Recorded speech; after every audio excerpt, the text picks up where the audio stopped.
Hello, it's Paula Pascal here, and today I just wanted to show you how to use the Create Your Own Swatch stamp that I designed for personal impressions for one of the workshops I taught for the Craft Collective.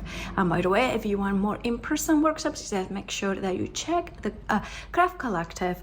Now, this stamp is well designed by me, but manufactured by Personal Impressions, and is a red rubber a stamp that comes in one single A6 piece of rubber and is cling foam mounted. Now this stamp, you can trim it in different ways, or you can leave it as it is if you wanted to.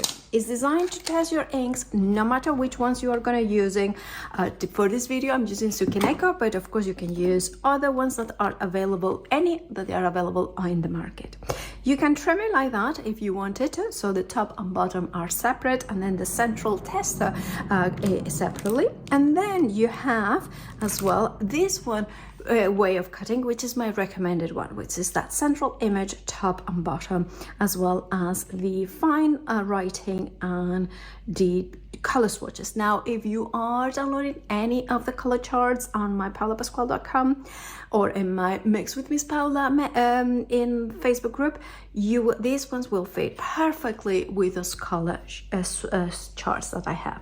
Right, so why I recommended to trim it like this is because what we are going to do is take your stamping platform, or if you have got an acrylic block, if you prefer working there, do what works for you. Now I have got here a very old one. I'm going to take away the foam because it's cling foam mounted. I'm going to take my A6 piece of card, make sure there is nothing in there. And what I'm going to do is I'm putting the magnets in the middle, right?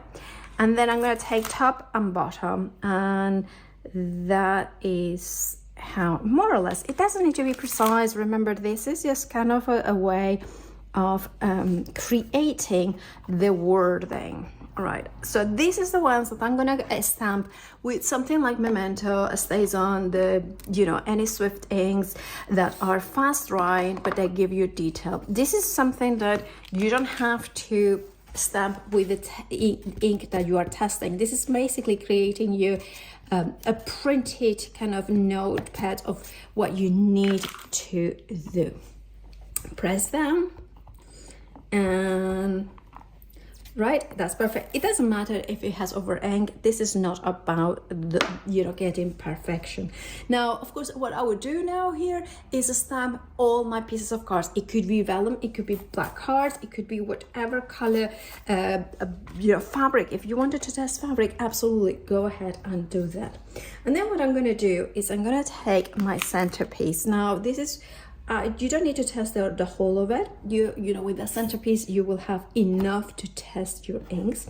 And this is where I'm gonna go now with, for instance, my Versa Fine Clay.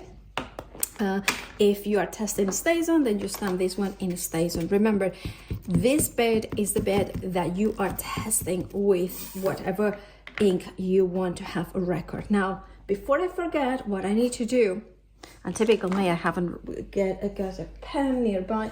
I do actually. I do have got a pen nearby. What you need to do is write here the name of the ink pad. So I know it's VersaFine anyway, so I kind of remember that.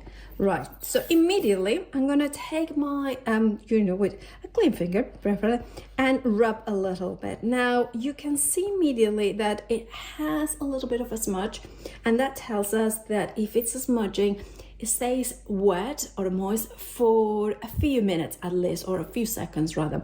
So if you're a fast user of embossing powder or mica powders, if you have them ready, the ink that smudges immediately will work with this one. I'm gonna remember and put VersaFine here.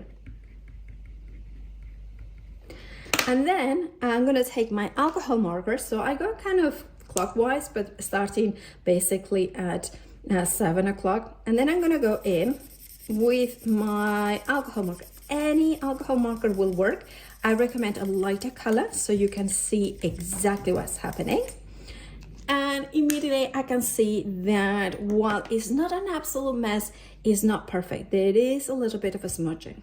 Then I'm gonna take my watercolor brush, and they going over. Again, it doesn't matter which ones they are. It could be a watercolor marker, it could be whichever you like, something that is water-based, so you can test it that way. And now I see it, that is beautifully. And then finally, you know, after 5 minutes, it's been less than 5 minutes, but still, I'm gonna do like this. Now, you can see that there was a little bit of a smudge, and that means that this ink will take, if you have waited for 5 minutes, you know that it probably would have been completely dry, but about 3 minutes, still maybe a little bit moist. Now, I need to tell you that this system, you keep these A5, A6 cards all together. And what I would do is also write down in here when it says VersaFine, right? I would say, for instance, this one is, maybe I would write whatever super smooth, a smooth card. Why? Because, apologies for my horrendous handwriting, but that will give me an indication of what card it is, because different inks behave differently in different cards. So make sure that you check that out, that you do these tests in different inks. And this is going to be a great reminder. So this is how this stamp works. Basically, it's designed so you test each of your ink pads, whatever they are, from whatever company they are, to test them in a way that they work for you. Not what I said, not what the internet says, but, or whatever friend you have, stamping friend you have, but what works for you and your favorite card, your favorite material, and so on and so forth. So I hope you get use of this fabulous stamp manufactured here in the UK by Personal Impression. Check the website for all the info.